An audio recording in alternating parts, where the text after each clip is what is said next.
og síðan þegar hann er búin að vera laus við andstæðingana þá byrjar tilhugalífið, þá bleikjan og hrygnan, hún byrjar á að sópa botninn, þannig að þessi möl verður alveg hrein. Hérna eru kísildörungar og einhvers konar slí sem að liggur yfir öllu, en hrygnan er stöðugt að sópa, hún leggst á hliðina og slær sporðinum í botninn og hún nær að hreinsa þetta mjög vandlega. Mölin er svona á stærð við valhnetur, sjaldan nokkuð fínni en það. Hún hrygnir aldrei á sandi eða hreinum leðjubotni. Og hængurinn er alltaf að hringsól í kringum hana og fer svo svona í smá leiðangur til að stugga við einhverjum sem að eiga leiðum. Hængirnir geta alveg brugðið sér í burtu, eitthvað annað að skoða sum og hrygnan er þá ein og verð þá að bara passa þetta.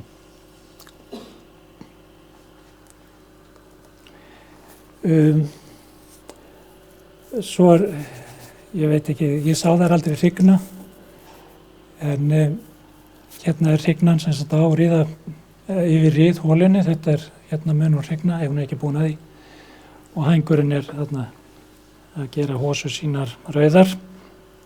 Þið reynið og þið sjáu hvað hann er fölur í framan. Þetta er allt sem sagt litir sem hann getur stjórnað sjálfur. Mér skilst á fiskalífeðlisfræðingum að þeir gefi frá sér lykt sem að svona feromón sem að er kynörvandi líka.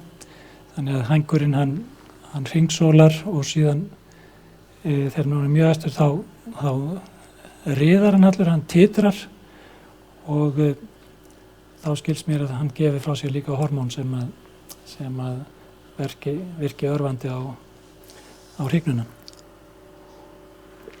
Eins og ég segi, ég sá þær aldrei hrygna þó ég væri að taka þarna mikið af myndum. Þannig að mig grunaði að það myndi gerast á nóttunni, þannig ég fór að næturlagi líka. Og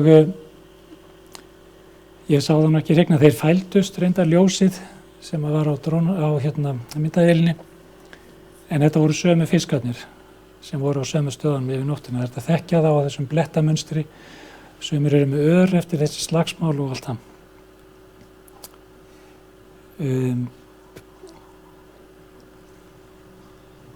Síðan hefur Erlendur Guðmundsson kafari farið þarna og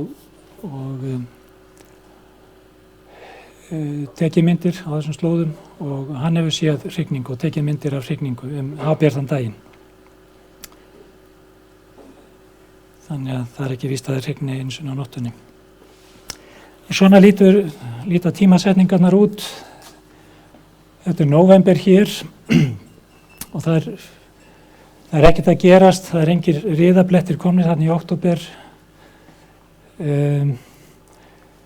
Fyrir upp á miðjum október þá fer að riðablettunum að fjölga og ná hámarki þarna miðjan nóvember. Og þetta er sá tími sem að maður fer þarna með dróna núna til þess að telja riðablettina. Það er svolítið heppni í þessu, hvort að maður þarf að hafa alveg logn og sól og það er ekki alltaf sem það fer saman í svartasta skammdeginu. Maður hefur eiginlega 2 tíma til að gera þetta á þessum árstíma og þá er að vera logn og sól. Og íslaust, það má ekki vera mjög kalt því að þá fer að frysta á sumum af þessum riðum. En það gerir ekki alltaf til því að maður stundum er ísinn alveg klær og þá sér maður riðablettina þarna undir. Og svona lítur þetta út, niðurstöður ársins 2018 hérna sem dæmi. Þetta er semst fjöldi riðabletta, þetta er ekki alveg nákvæm tala, maður þarf svolítið að túlka þetta. Maður er ekki alltaf viss hvort að maður á að taka alla litla svarta bletti með í tölunni eða ekki, en þetta er svona nærri lagi. Þetta er allavega ekkert mjög vitlaust og þið sjáuð hérna að hrygningin er mest hérna á þessu svæði og hérna uppi. 43% af riðablettunum í hittifyrra var hér og 43% þarna og restin var hérna. Önnur riðasvæði þýðir ekkert að skoða því að það er komin ís þar og það maður sér ekkert þar niður. Ég hef einu sinni komist á riðin sem eru aðeins norðar við Geiteyjarströnd og það var mjög lítið sem að hringdi þar þá. Þannig það komin aðferð þarna til þess að fylgjast með þessu. Það komin aðferð til þess að stunda rannsóknir á þessu. Það allt sýnilegt, maður getur farið með myndavél á reiðin og skoða hvaða fiskar eru hvar og skoða algjörlega atferli hjá þeim og maður getur farið með dróna og talið hvað eru margir blettir. Það sem við vitum ekki ennþá og þurfum kannski ekki endilega að vita þó að það væri gaman, við vitum ekki hvort þessi tala samsvarar fjölda hrygninga fiska. Það er ekkert víst, það getur vel verið að þessi riðablettir séu notaðir aftur af mismunandi fiskum eftir sem líður á hrygningatíman. Annað vandamáli er það að ef að ég kem nú að því aðeins á eftir, en þið sjáu að heildarfjöldin á þessu svæði er 800 riðablettir sem að er væntanlega lengs konar lágmarkstala yfir hrygningarstofninn þarna. Og hérna er svo næstíðasta myndin, þetta eru þá fjöldi riðabletta í nóvember, yfirleitt miðjan nóvember, þessi ár, 2016, 17, 18 og 19. Og við höfum greinilega náð þarna tímabili þegar að hrygningarstofninn var í algjöru lágmarki, eða hrygningarvirkni, skulum við segja. Það er hérna þó nokkuð slatti af silungi sem er að hrygna þó. Kringu 300, milli 300 og 400 pör sem lágmarkstala. En svo gerist það 2018, þetta rýkur upp úr öllu valdi.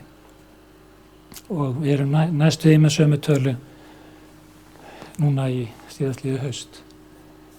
Ég hugsa að sé ekki marktækur munur á þessum tveimur punktum ef maður fer að skoða þetta eitthvað krítískt. Það eru jákvæð teikn á lofti, það er að aukast þarna hrygning, bleikjur hrygning í vatninu. Það verður spennandi að sjá hvort að þetta skilar sér sem smásilungur eða hvað. Það er svona erfitt að túlka þetta nokkuð fyrir maður er farin að sjá kannski 10 ára seríu. Og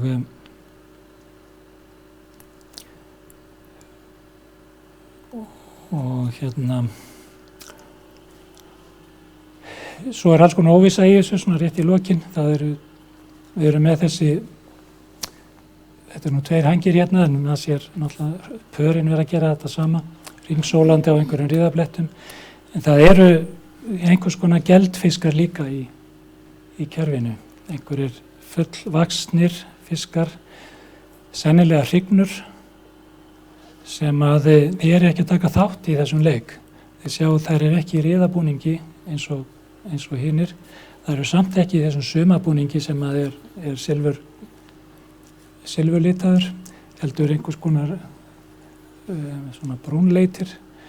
Og þetta eru algjörlega hlutlausir fiskar, þeir eru svona sveima taka engan þátt í því sem er að gerast og þeir eru látnir afskiptalausir af hinum. Þannig að þetta er bara eitthvað element sem maður veit ekkert hvað er, hvort að þetta eru ungar eða eldri hrygnur, hvort það eiga eftir að koma inn sem hrygningarfiskur eða eru hættar slíku. Þannig að þetta er svona eitt rannsóknarefni í viðbót. Og já, þá er þessu. Þetta er síðasta myndin.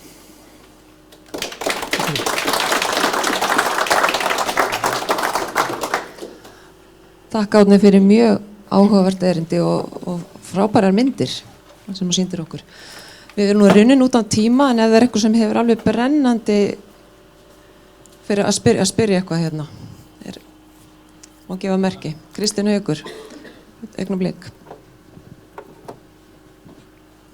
Já, þakka fyrir þetta var mjög áhugavert að sjá þetta en hérna, ég leið samt eins og ég var að hlusta á beisbólleiki í útvarpi. Tókstu einhverja kvikmyndir af þessu?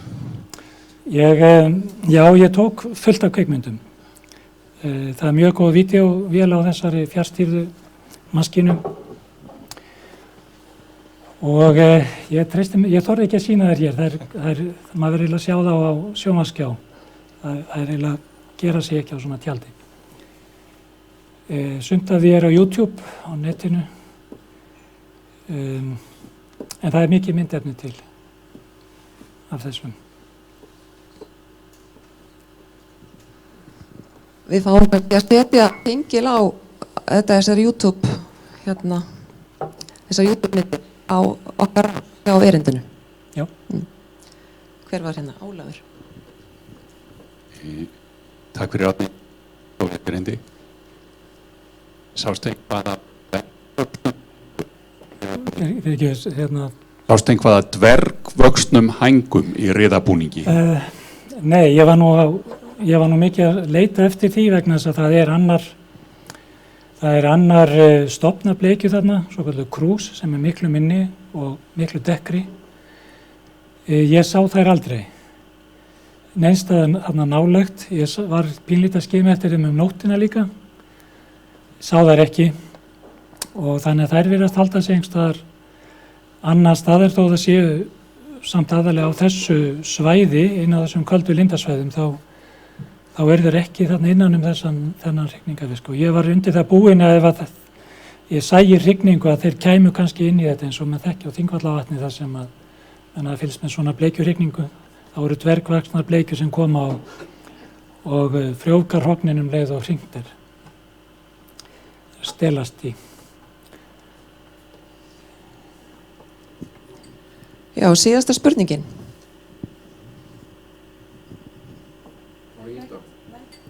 Já, Pétur Rítik. Það kannski farið fram með mér með kornlúsina. Hvernig hún á uppleið núna eða framt sem siglingin að aukast?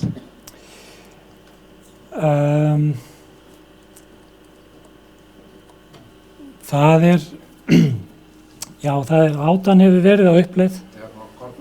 Já, bæði mý og krabbadýr hafa verið á uppleið í Mývatni.